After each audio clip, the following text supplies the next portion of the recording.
This morning, I'm going to talk about the labor market. This is a subject that's of more than just a casual interest to each and every one of us, because specifically what I want to do is to discuss wage determination and particularly the impact of unions or the union movement within the labor market itself, and how the union labor movement has affected wages throughout the labor market.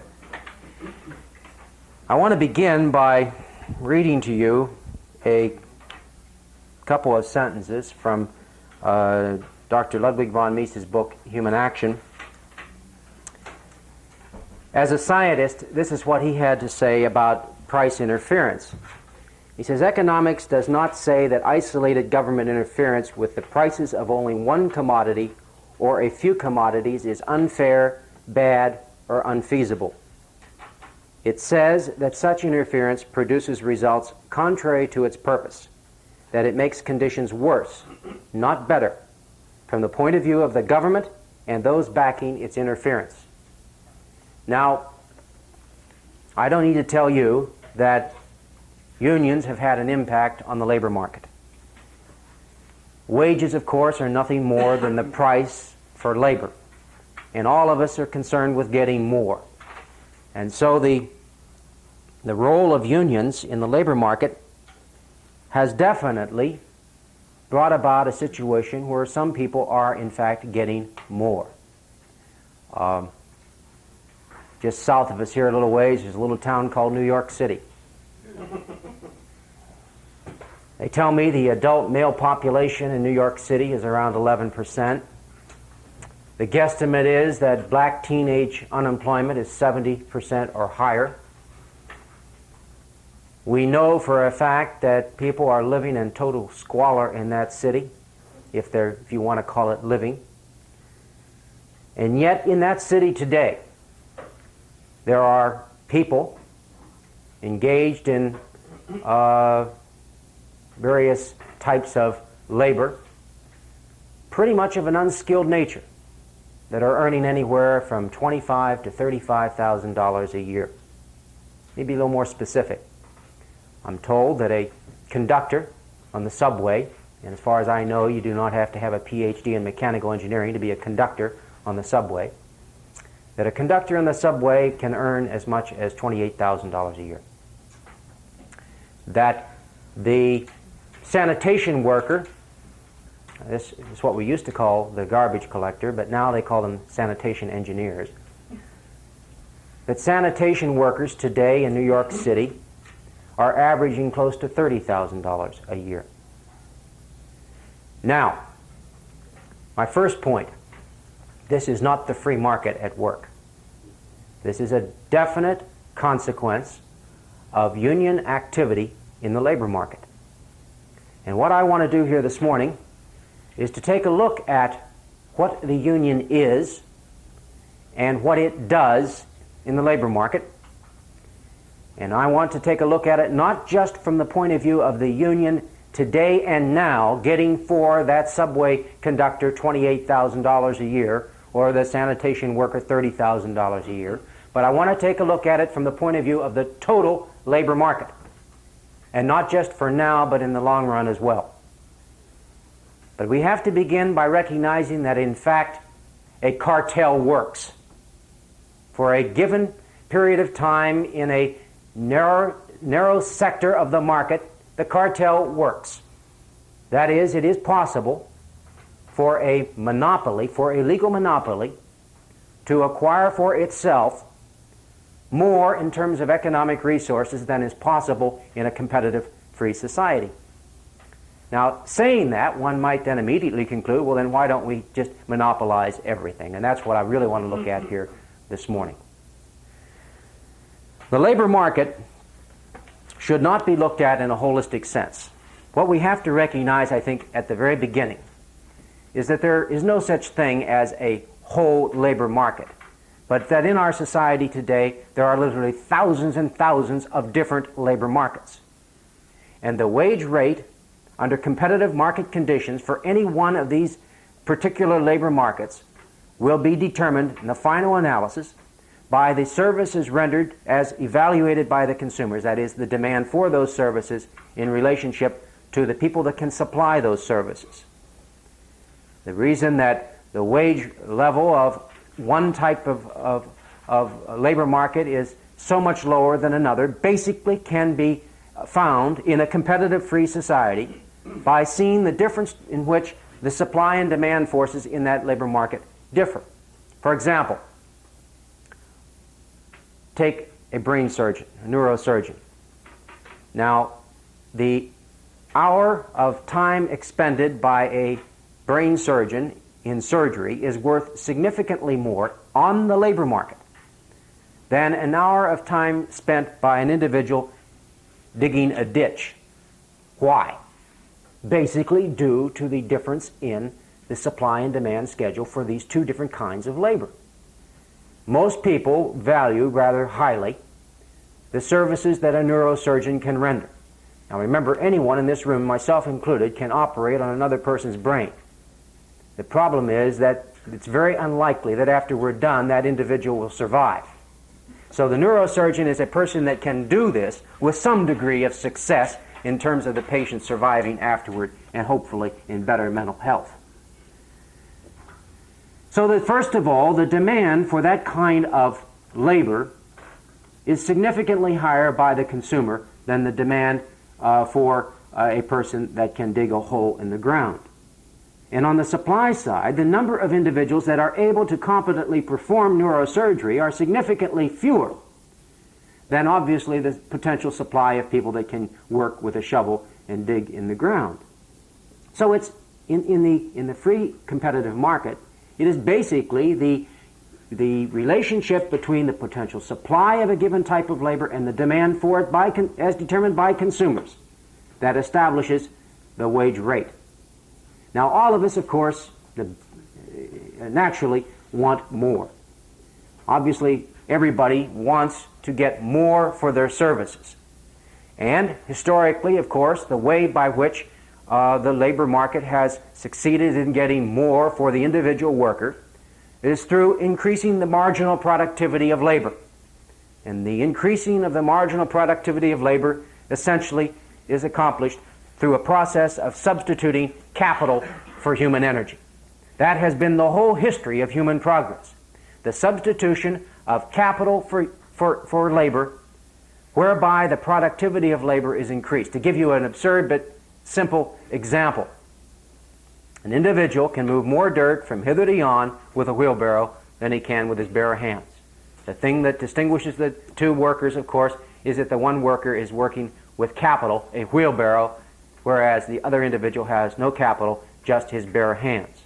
And it is the productivity of labor, it is the final output in terms of services rendered that determines the value of our labor expended. I used to say, economics is really concerned with nothing more than getting more goods out of the woods in a given period of time. And that's what capital does. It substitutes for human energy, and in the process of so doing, it greatly increases the quantity of real output in a given period of time. I recall reading several years ago, the American Telephone and Telegraph Company did a study of the communication services that it was rendering in the United States at that time, and came up with a rather interesting observation. They said, now this is back in the 60s, they said that if we had to provide the communication system and the communication services that we're now providing using the technology that was at our disposal in 1930, we would need the services of every civilian employee in America to do so. The productivity of labor had increased that dramatically. When I was in college, I worked in the steel mills in the summer, and I saw how steel was being produced firsthand. And it was always kind of fun to talk to the old-timers. And I used to moan and groan about how hard the work was, and they used to say, Anderson, this is a breeze compared to how it used to be. And even the rates in the mill reflected that historical change. The highest paid rate, and this of course is going back into the 50s, but the highest paid rate in the mills at that time was for a roller. And a roller was a guy who basically would guide the hot ingots through the rolling mill, moving them basically with physical labor. And so it was the highest paid rate in the mill because it was such hot and dangerous and heavy work. Now, of course, the roller in the mill wears a white shirt and a tie, and he sits in it probably even in an air-conditioned console in some of our modern steel mills. And all he does is he sits there and he puts in cards, and up in the front, instead of having a long poker in his hand, are 3 letters, and they say IBM. Everything is mechanical. He pushes buttons. And yet that roller today will roll more tonnage in an 8-hour shift than his grandfather could have rolled probably in a month. The productivity of labor, you see, enhanced through the substitution of capital for human energy. And as a result, not only do we become more productive in the labor market, but the nature of the work is significantly eased from what it was in the past. Well, I begin with this because I want to emphasize that the growth in our material well-being, material economic progress, basically is a function of expanding the social division of labor through the employment of productive capital in the work process. And as a result, more and more of the work is performed by capital relative to labor, and therefore each unit of labor is worth more in the production process, produces more in a given period of time, and our standard of living, and in terms of real wages, will rise. Now come unions. As I said, in New York City, we have this unbelievable situation where people are living in squalor, poverty, thousands of people unemployed, actively seeking work, finding none. And in that same city, semi-skilled labor can be earning as much as $25,000 to $35,000 a year. Why? Because of the presence of unions. And so what I'd like to do then is to take a look at precisely what the union does. For obviously, you can see that for some, the union definitely has acquired for them a wage rate significantly higher than they would be earning in a free, competitive labor market. Now, of course, we can't absolutely prove that. But all other things being equal, I think it is absolutely valid to say that the union does in fact get for the union worker a wage rate higher than that worker would obtain under competitive free market conditions. Who pays for it? If in fact this is correct, who pays for it? Well, what I'm going to argue is that, of course, in the final analysis, the consumer pays. The consumer of those services that are rendered by union labor, they pay. But what I'd like to show here this morning, too, is that not only does the consumer pay, but so, too, do those members of the labor market that are not unionized pay as well. What I want to show this morning is that basically what union activity in the labor market can accomplish is to exploit their fellow non-union workers by bringing about a situation in which the wage rates for non-union labor will be lowered and the consumers will pay, finally, in terms of higher prices for those economic resources that are produced by union labor. Now, to do this, I have to resort to something that I find personally very distasteful. I kiddingly sometimes say that there ought to be a law against ever allowing an economist to get a hold of a piece of chalk, because the minute they do, they want to start drawing graphs on the board. Well, I'm going to do it this morning, putting a 2-axis graph on the board here this morning, because maybe we can see it better graphically rather than just orally explain it. So this is strictly for a graphical demonstration, and I recognize full well the limitations that we have in terms of using these graphs to explain the impact of price changes in the labor market. But nevertheless, you're all familiar with the 2-axis graph, which we put on the horizontal axis, let's say, the quantity of labor, and on the vertical axis, a monetary wage rate on some hourly basis, let's say, for labor. And what we know, of course, is that since the wage is nothing more than the price for an economic good, that is, the wage is the price for a given quantity of labor, the law of demand relating to price can be shown graphically by a left to right line skewed downward. Now, all this is saying is that the quantity of a thing that will be demanded at a higher price will be less than the quantity of that thing that will be demanded at a lower price. That is, in other words, what we're saying by skewing this demand line left to right downward is that people want more for less. In other words, as you know, we read these things by coming over to any given point like this, and what we're saying is that when the price goes up, the quantity that we will demand will be less. And when the price falls, the quantity that we will demand will be greater. Now, we don't know. That's why I'm always a little bit hesitant to draw lines like this, because obviously we have no idea what this line looks like, whether it's very steeply curved or very shallow. But we do know that all other things being equal, and they never are, but for purposes of economic analysis, we do know that people do prefer more for less. That as the price of a good falls, the quantity that will be demanded will rise, and as the price rises, the quantity that will be demanded is less. So therefore, we are simply reflecting a basic observation about human behavior. More for less. So therefore, your demand curves are shown on this graph in that fashion. By the same token, we know that just the opposite occurs regarding the supply of a thing. That we will be willing to supply an economic resource based upon the price offered. And the more that's offered for that supply, the more, the greater the supply that will occur. In other words, what we're saying here is that as the price of an economic resource rises, we will be willing to provide more of it. Now, let's put it in terms of labor, in terms of wages.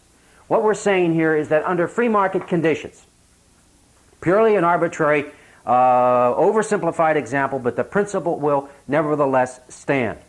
We're saying that at, let's say, a wage rate, and this will be dollar wages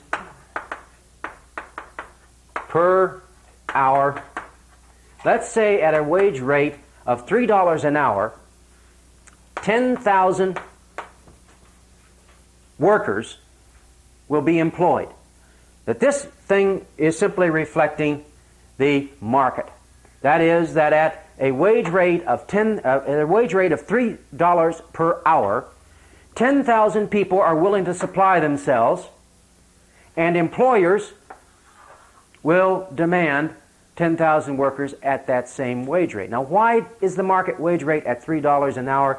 Because that is the point toward which the market is in equilibrium. Now, the market is never in equilibrium, but it is always approaching equilibrium, and therefore there is a clearing point. This point is always very hazy. It's the margin point. It's the point if you had total market information, and of course we never do. If we had total market information on the part of both buyers and sellers, that imaginary point would actually be realized. In the real world, in the real market, we are always working around it, toward it, and at this point, the wage rate is determined. What we're saying then is that the demand is made up by employers, and the supply is made up by employees. And the reason we stop at this point is because they are, at this point, they are approaching a balance. The reason that the wage rate is not higher is because if the wage rate was higher, there would be fewer employers demanding workers at that higher wage. Far more workers would be willing to work at a higher wage, and therefore you would have what? You would have a surplus of workers, wouldn't you? You know, the surplus of workers then bidding against one another would cause the wage rate to fall. Why does it not fall below $3 an hour? Because if it fell below $3 an hour, there would be fewer employees willing to work at the lower wage, far more employers demanding workers at that lower wage, and therefore the employers would be bidding against one another, bidding wages up to get the number of workers desired. So that we're, in the real world, the market is always heading toward this point. I emphasize the market is heading toward that point, even though on the graph, as you can see, there is, in fact, an imaginary point where they cross. That point is never in the real world ever attained, always heading just toward it. Okay, that is the economic conditions of a given labor market. Now, I'm not even going to name which one it is. Doesn't matter. It is just a labor market. And I recognize, too, the oversimplification that the wage rate is exactly the same per hour for all of these workers. But again, the principle here will not in any way be violated that I want to demonstrate. What I'm talking about here is a competitive market condition. Now, you'll note that some of these employers are marginal employers. That is, the marginal employer in the marketplace is this guy right here. And likewise, the marginal employee is this guy right here. They determine the market wage rate. That is, if the wage rate fell just a little bit, this last employee would not be willing to work. This guy down here, of course, he would be. He's further down on the wage scale. But this guy up here, he's just almost at the point where he won't work. This guy up here, he is, just on the other side. Likewise with the employers. If the wage rate were to rise just a fraction, this employer up here could not hire and would not hire the worker because that worker would be uneconomic. That is, the worker would cost the employer more than the employee can produce for that particular employer. That's the market at work. Now, obviously, the reason that this whole graphical thing upsets me so is that in the real world, this thing is always in a state of flux, constantly changing. Every instant, this is changing. And these demand schedules and supply schedules, as we call them, are constantly shifting. But in a very large market, a tendency toward somewhat of what we call stability can be seen. The larger the market, the more the price tends toward a stable price. In other words, the price of bubble gum doesn't change every day because there's a very large supply of and demand for bubble gum. But for those economic goods that are have a very shallow market, price can fluctuate very dramatically. They do here, but the bigger the market, the more there seems to be a stability in the market. It's never really there, but the size of the market tends to bring this condition about that I've outlined for you here and now. What causes the wage to rise? Again, the substitution of capital for human energy by employers makes it possible for employers competing for these workers to pay higher and higher wages. Employers are in competition with employers for labor, a point so often missed. Employees are in competition with one another for the jobs being offered by the employer. The competition does not exist between the employer and the employee. It is the bidding among the employers in a given labor market that causes the wages to rise. And as the productivity of labor increases as a result of capital employment in production, the employers are able to bid higher and higher real wages for employees. I think we have to point out, too, that if something should cause an increase in the number of employees bidding for jobs, the wages would fall, as more employees bidding for the jobs would reflect a lower wage rate. That's the market at work. Now, what I want to assume here is that this, in fact, was and is a free competitive labor market. That is, complete freedom of entry on the part of employers and employees to bid for services, to buy services in this labor market. And along comes the labor union official. And the labor union official says to these 10,000 workers, folks, you are now getting $3 an hour. Follow me. Join my union. And we will acquire for you a wage rate higher than what the market is paying. How? By establishing a legal cartel. Now, there is something here that we have to understand about the nature of the union, what it is. The union is a legal cartel. that monopolizes a segment of the labor market.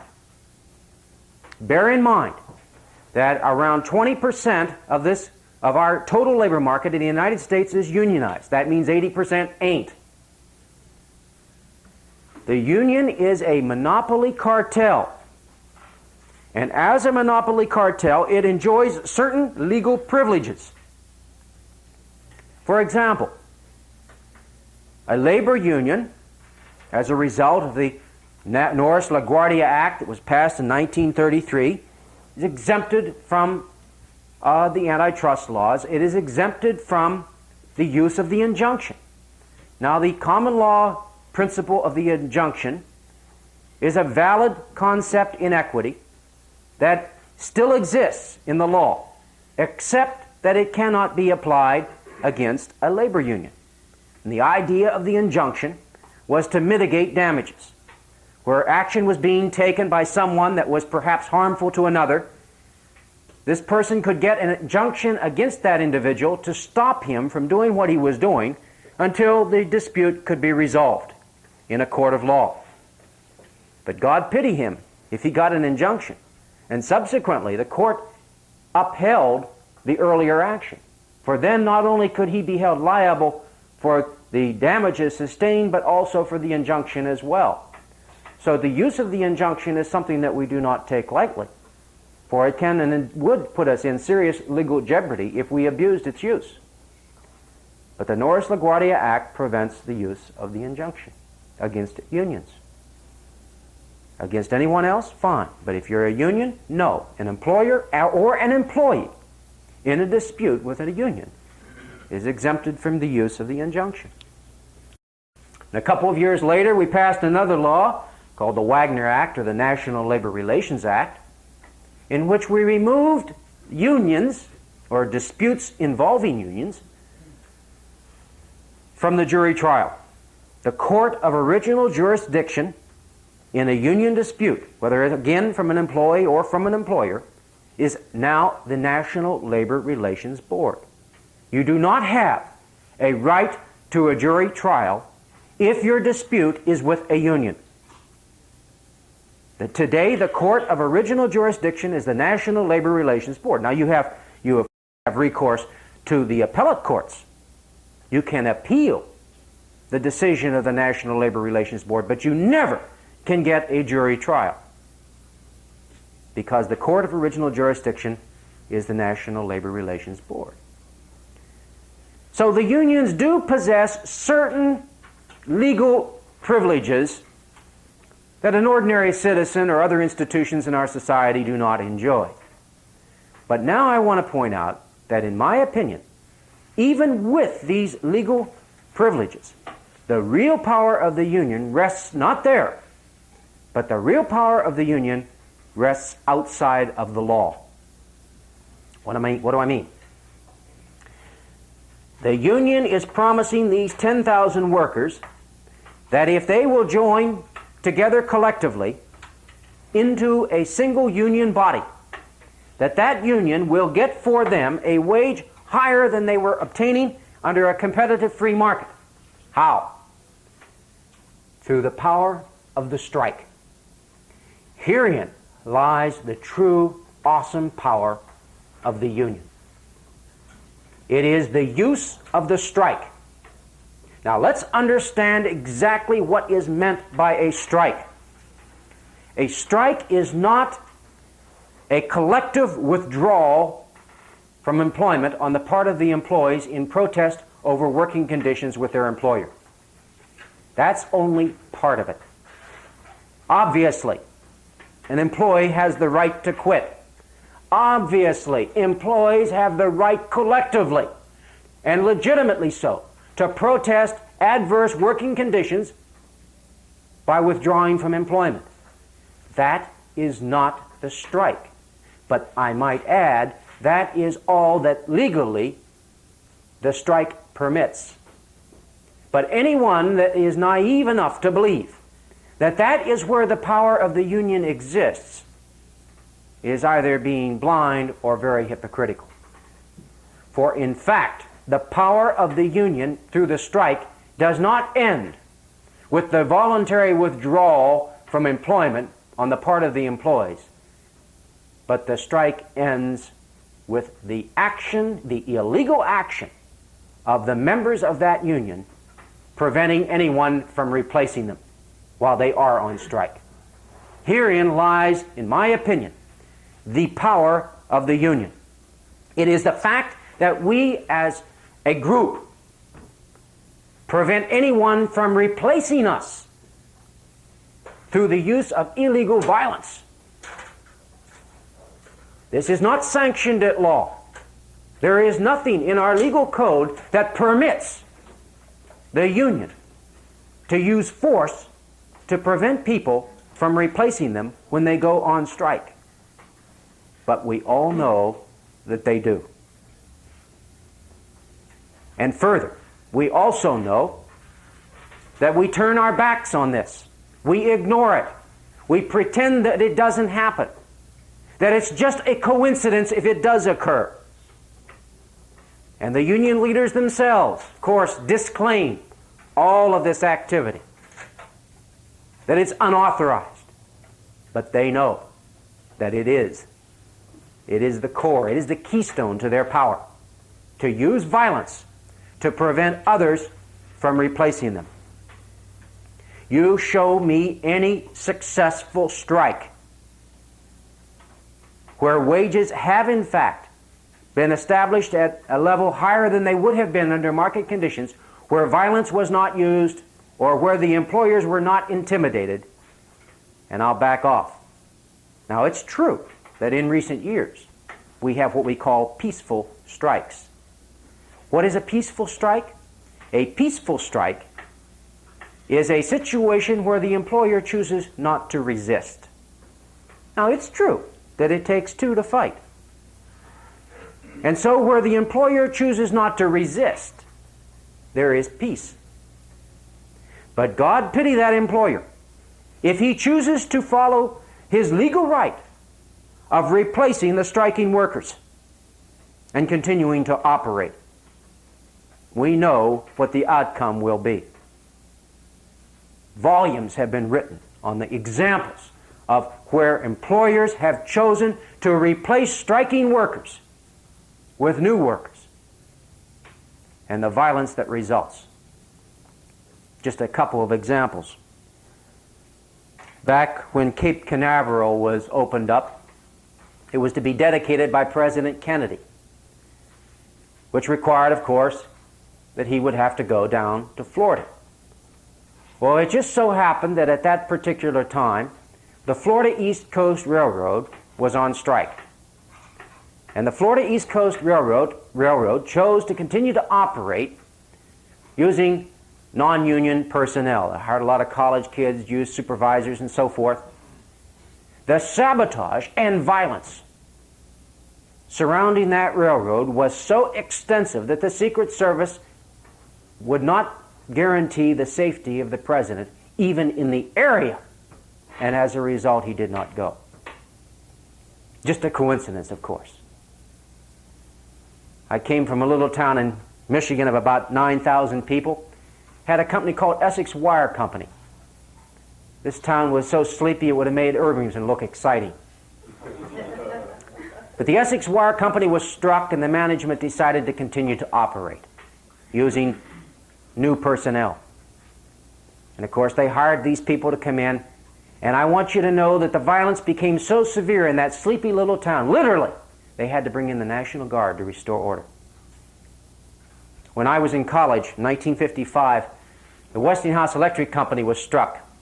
And the Westinghouse Electric Company decided to allow each plant manager to decide what he wanted to do, whether he wanted to close down or remain open. The plant in Sharon, Pennsylvania chose to continue to operate. It was a transformer plant. And so they announced in the local Sharon Herald that anybody that wanted to continue to work during the strike was free to come back, no hard feelings, and furthermore that the personnel office was wide open and hiring. Well, as you can imagine, many of the striking workers, as individuals, wanted to continue to work and did. And many new people, of course, looking for a job, came to the personnel office and started to work in that transformer plant. The violence in Sharon became so extreme that they even had fights in the church on Sunday morning. But there was a picture which I think dramatized it so well that I've so regretted I never kept. On the front page of the Sharon Herald was a picture showing a car of workers coming through the main gate, and the pickets are in the process, the striking workers are in the process of literally turning this car over. A common sight, except for what was in the background. Across the street in the background was a Pennsylvania State Police car with 2 state policemen looking the other way. The law turns its back on this violence. It works. The intimidation, the violence that occurs does in fact work. Let's assume that these 10,000 workers now in fact join a union and they go on strike and they demand $4 an hour. Nothing in terms of the marginal productivity of labor in this labor market has changed. They just say to the employers, we will not work for less than $4 an hour. And furthermore, not only will we not work, but illegally we'll prevent you from replacing us. And so, first of all, you have the economic extortion in terms of the shutting down of the plants. Well, the employers for a while may choose to resist. They may say, okay, we'll continue to operate with supervisory personnel. Skeleton crew, you know what I mean? Let me tell you about this skeleton crew. One more war story.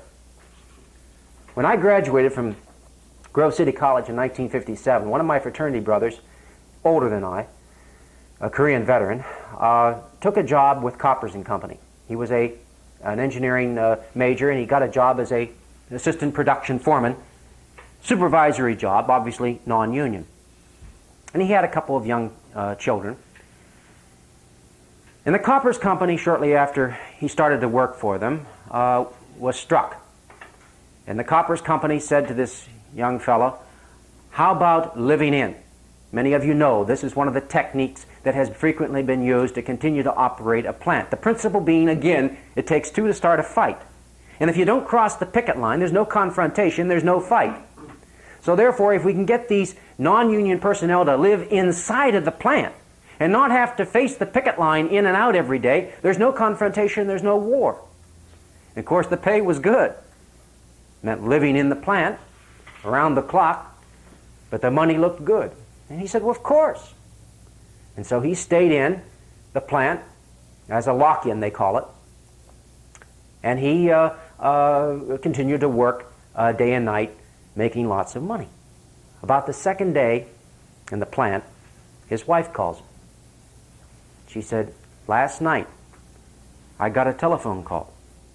3 o'clock in the morning, a voice, an anonymous call, saying, your daughter walks up to the end of the lane to catch the school bus in the morning. Do you think she'll make it back? Click. Well, needless to say, that his wife didn't let their kindergarten daughter go to school that next day. The next night, a paint bomb comes through the front picture window of his home. He came out of the plant. The violence stopped. Now, we all know I'm exaggerating. That never happened. These things never happened. If it did happen, it was just a coincidence. It had nothing to do with where he was. All of it's just a coincidence. All of this shooting at coal mine operators, independent coal mine operators, or independent truck drivers when the Teamsters are on strike or when the United Mine Workers are on strike, all of that's just a coincidence, you know. Pure coincidence.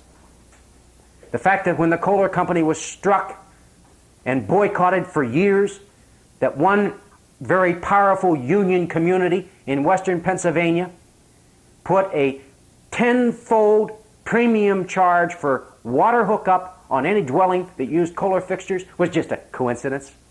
You see? It works. Violence works. Whether it's legal or not, people can be intimidated. So what I'm saying here is that finally the employers say, hey, it's not worth the war. Let's pay them the $4. Who says that? These employers up here. Because when you set the $4 wage, look what happened. When you set the wage at $4, you suddenly made all of these employers sub-marginal. That is, these employers from this point to this point no longer can pay a wage of $4 an hour because the productivity, the marginal productivity of their employees is less than $4 an hour. And obviously no one is going to buy an economic resource at a price higher than its economic value to them. And I don't care whether it's our human labor or whether it's a basket of peaches. The price dictates the quantity demanded. And the value of these workers to these employers is less than $4 an hour, and as a result it is inevitable that when the wage is just forced up by violence, by a monopoly cartel, fewer workers will be employed. Now again, I don't know, no one knows what the slope of the curve is. Obviously, the steeper this curve, the fewer workers affected. The shallower the curve, the greater the number of workers affected. That is, how many of these workers are marginal workers and become submarginal workers when the wage rises? We don't know. We know, obviously, that the greater the magnitude of the increase, the greater the number of workers that will become submarginal, uneconomic. And so what happens? True. For those that return to work, a wage of $4 is paid. And we say, you see, it worked. It worked. The union did, in fact, get a higher wage for me than it would have acquired under free competitive market conditions. I'm now making $4 an hour, and the threat and the intimidation upon the employer is the primary reason. And they're right. And they're right. It was the fact that we made, through economic extortion and violence and the threat of violence, we made these employers pay more than they wanted to pay, that we now get this wage. But bear in mind that these employers are gone forever. And so are these workers. Slight problem here. You see, at a $4 a wage, not only are there fewer workers demanded, obviously a lot more people would be willing to work. Let's say 12,000 people would be willing to work at $4 an hour. So all of a sudden we see these long lines forming outside of the personnel office, saying, hey, I like that $4 an hour wage. I'll work for that. But especially, we see these 2,000 workers who previously were working in this industry, in this labor market, coming back to the plant door and saying, wait a minute, what's going on here? My union told me that if we went on strike, we would get a higher wage. Well, we're getting a higher wage, but I'm not getting it because you didn't call me back. How come? We're out of business. This employer's broke. He can't operate. He's below the margin now. Or in what is in fact most often the case is that these employers up here just employ fewer people. Fewer people are called back. Now, if you don't think it works this way, look at it empirically. In any union labor market, after a strike, fewer go back than were working before the strike. Well, these 2,000 people, they say, no, wait a minute. I'm sorry. I made a mistake. I really blew it. I'll come back. I'll come back at $3 an hour. I really would like to have seen it work. I see it did work for some. It didn't work for me. I'll come back to $3 an hour. What does this employer say? Sorry. I've got a contract with your union. I can't hire you for less than $4 an hour. I don't care if you are willing to work for $3.50 an hour. I don't care if you're willing to work for $2 an hour. I have to pay you $4. That's the contract that I've signed. Your labor costs $4 an hour because that is the contract that has been agreed upon with the union. Even if I wanted to, I can't. And they're locked out forever. They've lost their jobs. And no matter how badly they're willing to sacrifice or whatever, the union contract is fixed. It totally and completely ignores the values of the employees and the employers. It simply says that must be the wage. And so 2,000 people are suddenly unemployed. Well, what happens to them? Do they starve to death? Do they sit in limbo forever? No, we know what happens to them. We get what we call a market shift. Let me draw another one of these things over here.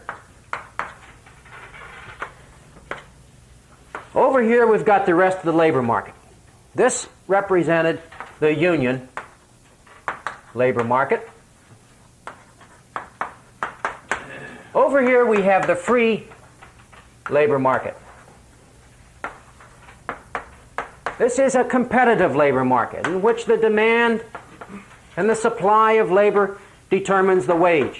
And let me, for reasons of simplification, assume that in the free labor market the wage is $3 an hour, and let's say there was 10,000 people employed, as was the case over here earlier. This is the free labor market. What determines the wage in the free competitive labor market? Changes in the demand for labor by employers and the supply of labor offered by employees. Suddenly these 2,000 people over here that have lost their jobs because the wage now is established at a higher rate than it was previously under market conditions. They're now locked out. These employers have unemployed them, fired them, laid them off. They're unemployed. These 2,000 workers do what?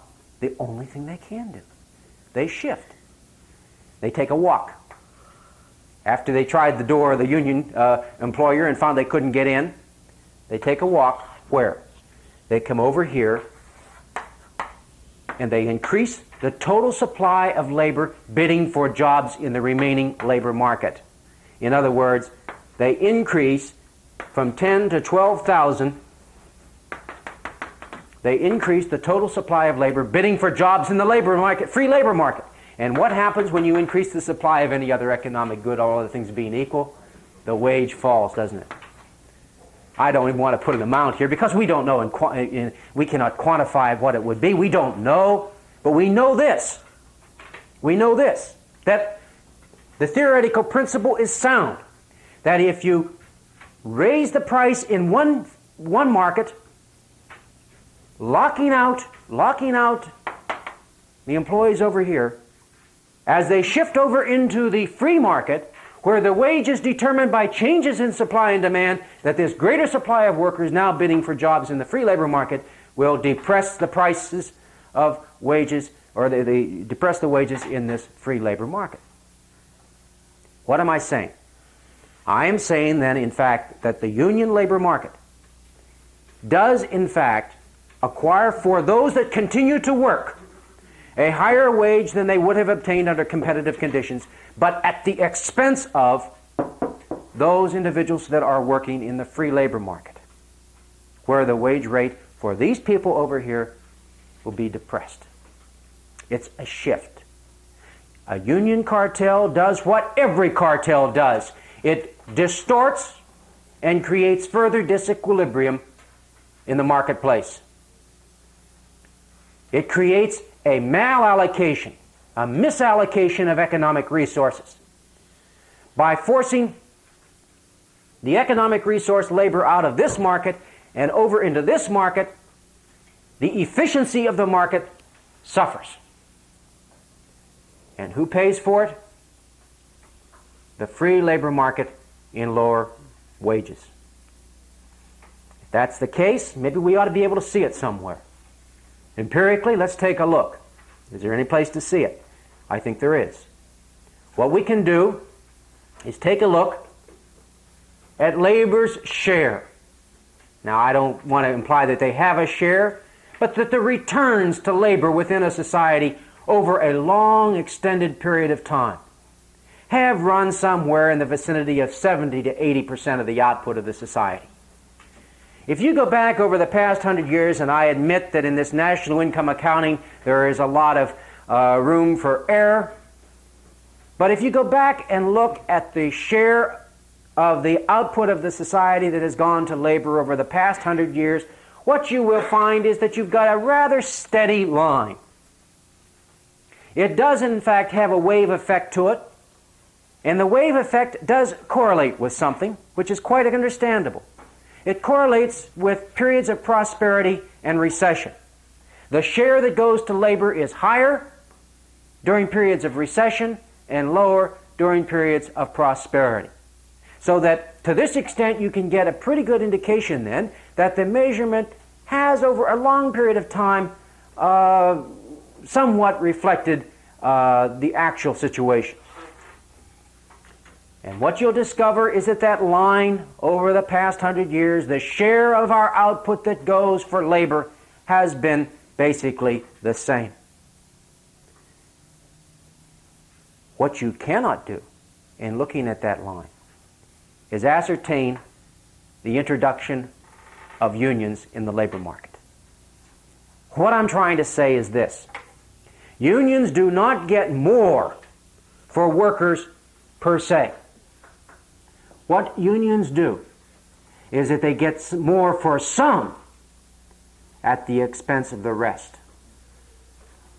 That in fact, the quickest way to expose the fallacy of unions as a vehicle for getting more for labor expended is to make everybody in America, and I say this, folks, with tongue-in-cheek, you understand, make everybody in America join the same union. If you work, we all join the same union. Instantly, we would expose the fallacy of unionism as a device for increasing the real wage of the American worker. For then, if we all belong to the same union, and a strike by all of us occurred, and the wage rate was put above the market wage, the result would be permanent unemployment and no place for it to go. I hate to refer to the free labor market as a garbage can, but that's what the unions have used it as. Basically, their personal garbage can to shift the workers that they have disemployed by the union wage rate into. Without it, the fallacy of unions in the labor market would be quickly exposed. I close in on the point which I began with this morning, and that is that to increase the real wage for all of us, we must substitute capital for human energy. That it is employers bidding in competition with one another that bids up the real wage of the worker. That it is out of savings that productive investment will be generated, and these productive investments, as they are employed in the labor market, result in a greater productivity and, as a result, a higher material well-being. In the past decade, perhaps maybe in the past generation, the American economy has experienced, in my opinion, substantial economic improvement, not as a result so much of an increase in the quantity of capital employed, but instead an increase in the quality of the capital employed. Through the technological development of the computer, the productivity of labor in America has skyrocketed. And it isn't that we employ so much more capital today in real terms per worker, but that the quality of that capital that is productively employed has been significantly improved due to technological innovation. And as a result today, our standard of living increases. And therefore, what perhaps I find so personally irritating about the union movement in America today is that they have, for perhaps 2 or 3 generations now, been taking credit for something that capital, productive capital, has been doing. That the union movement is claiming that they are the ones that are responsible for the economic improvement in the working conditions of all of us, when in fact the unions have had nothing whatsoever to do with it, only to disrupt it. That in the long run, the only thing the union can do is to disrupt the market, increase the inefficiency in the market, and retard our economic well-being. And for a few, as a result of intimidation and violence, we tolerate it. We look and we see the subway conductor earning $25,000 a year. We'd better start looking at the victims over here, for they are the ones that are paying for it. Thank you.